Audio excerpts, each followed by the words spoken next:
Hey, I'm Natalie Callback, and I'm super thrilled to have my friend Tania Ahmed today here from the UK. I know Tania for, I don't even know how long, but I know her for many, many years.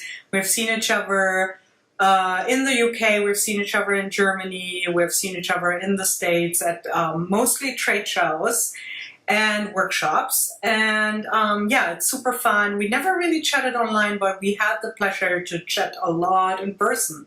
So Tanya's also on my creative squad, and she does some amazing work, and I'm super stoked that she's going to join Creative Jumpstart 2019 this year for the very first time, and I cannot wait. If you know her already or follow her or us, you know she does some really cool videos, and I cannot wait to see her video for CJS 2019. But for those of you who don't know Tania, I will give it over to her so she can introduce herself and let us know what kind of crafts and arts she's doing. Hey, Tania.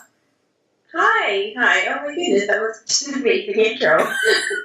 Okay, my name is Tania, as Nat introduced me, and I am based in the UK. I am originally from Pakistan, and I've been in the UK for about 10 years now.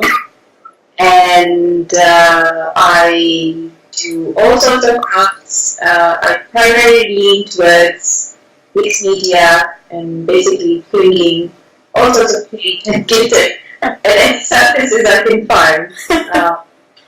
So I do mixed media, clean and simple, things like that. I work with different magazines. I'm on a few teams as well. I'm on that team, and when she first asked me, I was like, really? Sure. Oh yeah. So yeah, Tania has this amazing, so one of the things that I love most about Tania's work is actually that she has this amazing sense for patterns, and she also, she always makes me crazy happy because she sees a stencil and then she sees another stencil, and then she kind of like sees how she can merge those two stencils together to create a total different pattern. That is pretty cool. So you have a very strong sense for pattern. Is there like a reason you can think of, or is it just a love for pattern, or is it something that comes from some certain thing that you can tell us about? Well, I guess culturally, Pakistanis are they're all really into pattern, traditional dresses that we wear. They're always very colorful and they have a lot of pattern to them. So Pakistanis are afraid of pattern. Yes. Are British people afraid of pattern? I know that at least in Germany, Northern Germans are very afraid of patterns. English, well, you get all sorts in, everywhere, don't you? But definitely, tastes are more conservative than mine. So, oops, see, I told you. It just happened. He just figured out how to jump on the desk, of course, today, of all days. You just said that you are originally from Pakistan, but you lived for a long time in the UK. And that might actually not really have anything to do with the answer. But this year's Creative Jumpstart's theme is My Home is My Castle. And it's very interesting what home means to many different people. So, long story short, what does home mean to you, Tania? I was thinking about it before the interview started, and it really got me thinking because I was 24 when I moved to the UK. Just graduated from university and hadn't really had much real life experience, that they say. And just things happened. I fell in love and I had to move. Right. So when I first moved here, it was it wasn't easy, even though I spoke English and I visited England before. But it was such a different world from where I grew up. I grew up surrounded by a really large family. The house was always full of relatives. And when I moved here, it was just me and Sabir. Mm-hmm. And so, my husband is just my absolute rock, and he's my best friend. Mm-hmm. But the first couple of years were hard because I didn't know anyone. I didn't know what I was supposed to do. But I was lucky enough. I started volunteering. I got a job, and then home becomes somewhere. Home is like a state of mind. Mm-hmm. Mm-hmm. Because for the longest time, UK wasn't home. And after I got my citizenship, I was thinking to go back home. And I realized that this isn't my home anymore. Right. And when I got to visit Pakistan again, I had that sense of closure. That it's in my home anymore. The UK is my home. So home to me is a state of mind, basically. I think that's something that happens too often when you move countries, and that happened to me too. Moving from Germany to the US. That now that I found more and more that I go home. I mean, like Germany. I still call it home, but when I go to Germany, then it is actually not the same as it was, because it also changes, and things changing from how it was when I was there. Like, streets don't look the same, stores are not the same anymore. People move on. People change. People move away, or so all kinds of things. So. And you weren't there while that happened, right? So it's still familiar and still wonderful. But sorry for the cat intrusion here. I love going back, but yes, I have for the first time in a long time of a sense. First it was like, oh, I miss home. Then it was, oh, I have two homes, and now it's like, it's nice to visit my old home. Yes. Right.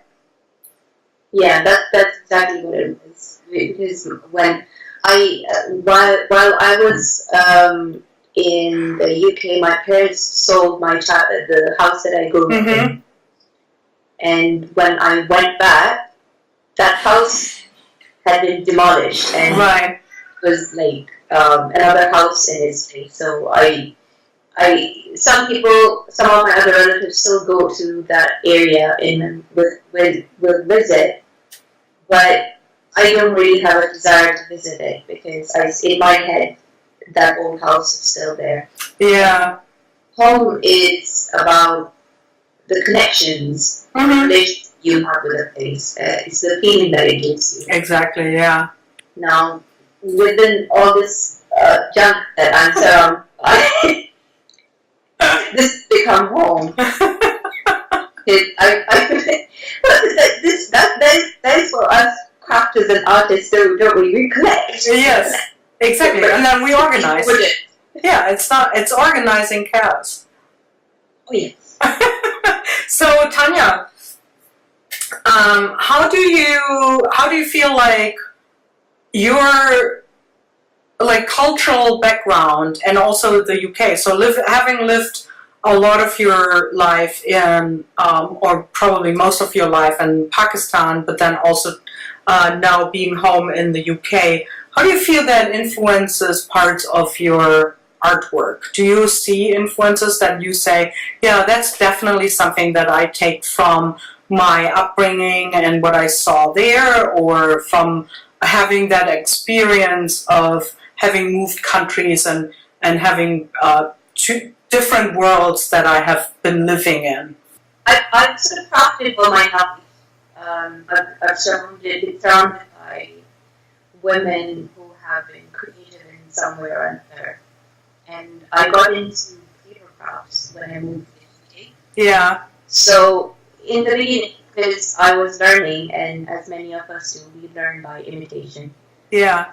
You copy designs, and then eventually you sort of put your own twist on things. So there's definitely, I find that, there's, now that I get more into mixed media and more into learning that it's okay to express myself through art, I find myself leaning on my experiences that I've had growing up, experiences I've had, new experiences I've had over here in the UK. I use, as you can tell, I really love color and big bold patches. I use often will use gold, a lot of gold in the work. But yeah, as I find I'm getting older, I am more comfortable expressing my cultural roots. If that makes sense. Total sense. In order to grow as a person, you need to try new things, even things that scare you. Right. So the scariest thing I could think of was take swimming lessons. Yeah. I never learned how to swim as a child, and I always had this deathly fear of water. Yeah. So about 2 years ago, I started taking swimming lessons, and that's probably the best things I've done for myself. Do you enjoy swimming now?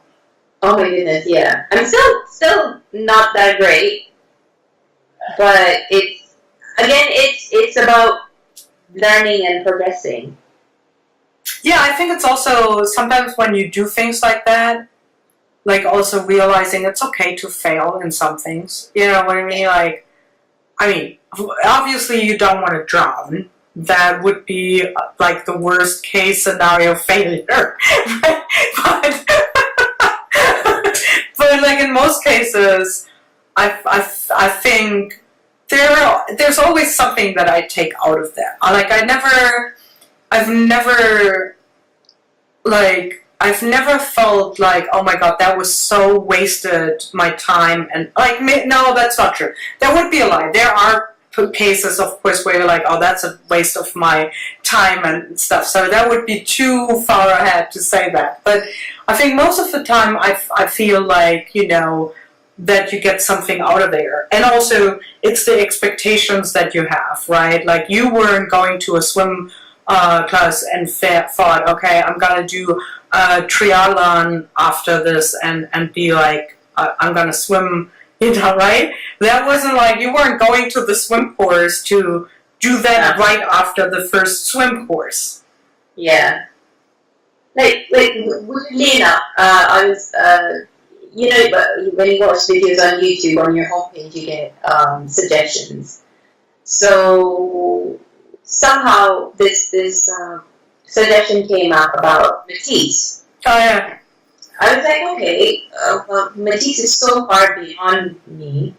Why is this suggestion coming up? So it was early in the morning, and it was about a 20-minute documentary on Matisse's cutouts. Yeah, I love those. And I had no idea that he'd gone in that direction in his last few years. Yeah.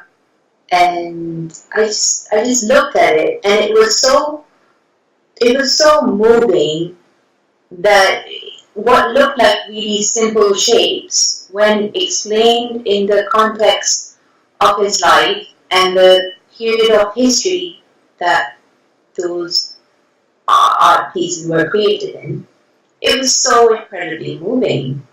Like all this, and then because I've done this watercolor class, which talks about color theory as well, and then the documentary talking about how he used colors together so that they contrasted with each other but complemented each other at the same time, and it just blew my mind. I mean, since then I've been thinking, oh my goodness, I need to give collage a try. I do. I actually, I think it was also in the Tate in London, and then it was an exhibition because Tate and MoMA do a lot of joint exhibition. It was on Tate's YouTube channel. Oh yeah, About exhibition that they did a couple of years ago. I saw that exhibition in at MoMA, and it actually blew me away seeing the cutouts in real life. Like, because I think a lot of people might be like, well, I can do that, but like when you see a whole room that encapsulates you, like there was this one beautiful one that was called the swimming pool, where the room was kind of like, like a swimming pool, and you're like walking into the room, and on the wall there is like all these shapes and forms, and it was just so cool. Like, I definitely think I found a more appreciation and love for collage too, and not like more like abstract, or in a way, like not just like collage in a way of you cut out like which is also totally cool. I do that all the time, but like you cut out a face and you draw like something that you can recognize right away. So that's more like in an abstract way. I thought that was so cool. Yeah, that was a great exhibition. Definitely cool. I was really moved by it. I ended up being late for work.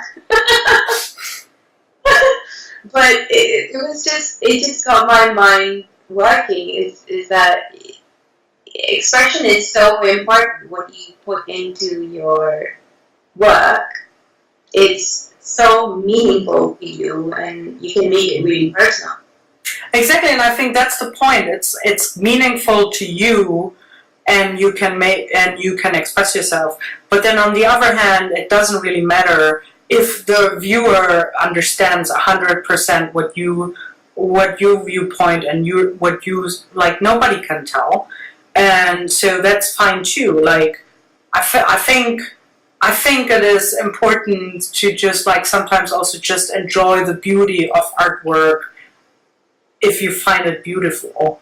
Yeah. Which is like a no-no somehow in the art world. What? You can't say beautiful. Like, yeah, I might not understand what the artist wanted to tell me. Maybe they don't. I doubt actually that every artist really wants to tell you anything.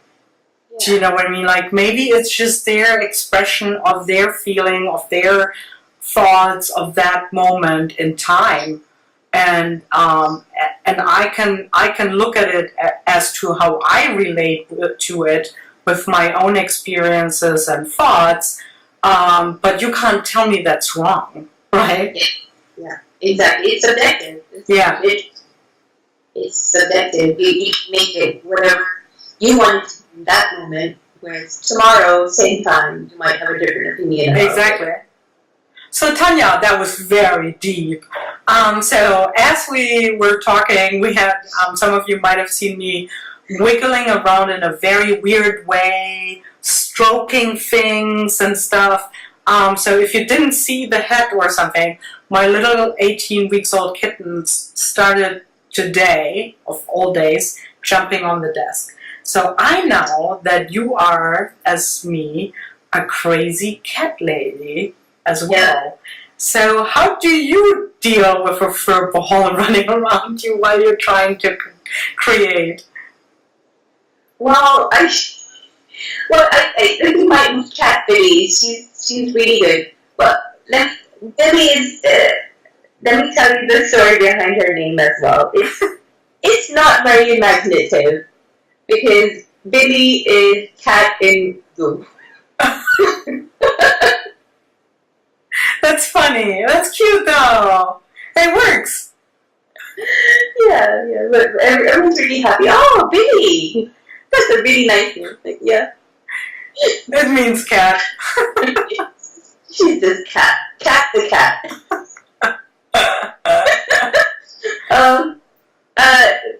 But when I craft standing up, and I move around a lot because I just can't sit still. Like even right now, I'm just sort of fidgeting about. Right. So when I'm crafting, I'm moving around a lot. So she'll find like one of the cubby holes behind me. She'll find a spot in one of those. She'd sit in them and then watch me from there, or sometimes she'll come and sit at my elbow and watch what I'm doing. So I let her smell whatever paint I have, and she feels like she's involved. That's funny. That is so cute. Or sometimes under my desk I have the radiator, the room's radiator, so the cat will come and sit under the desk, and sometimes I will forget that she's there. And then my foot will see something soft. So cute. Sorry. I love having like little furball company in the studio. But I don't know how it's going to go in the next 2 years with the little new furball, as he likes to discover new things and everything is a toy. So I might just have to incorporate him into my artwork. Pause. Which I think is not the first time. I saw some really cool work by Rauschenberg. He had a pet. I forgot what it was. It was some kind of was it a monkey or something? I don't remember anymore. But it was like a small pet animal that he had. And there is like a piece where you can see the paw where it went through. So I always think of that, and I think of like, well, okay, that is fine too, you know, having a little mark by the cat on your artwork. That's great. I am forever picking out cat hair from my artwork, so yes, exactly. It's mixed media after all, so right, exactly. You can put anything in there. That was such a pleasure to talk to you, Tania. Oh, no, please sign up for Creative Jumpstart and use Tania's link if you want. And check her out on her Instagram. She posts a lot of videos. She posts a lot of stories. And follow her where you can. Thank you, Tania. It was a pleasure talking to you. And I'm looking forward to seeing your video as well. Thank you so much for having me. Thank you, everyone. Bye. Bye.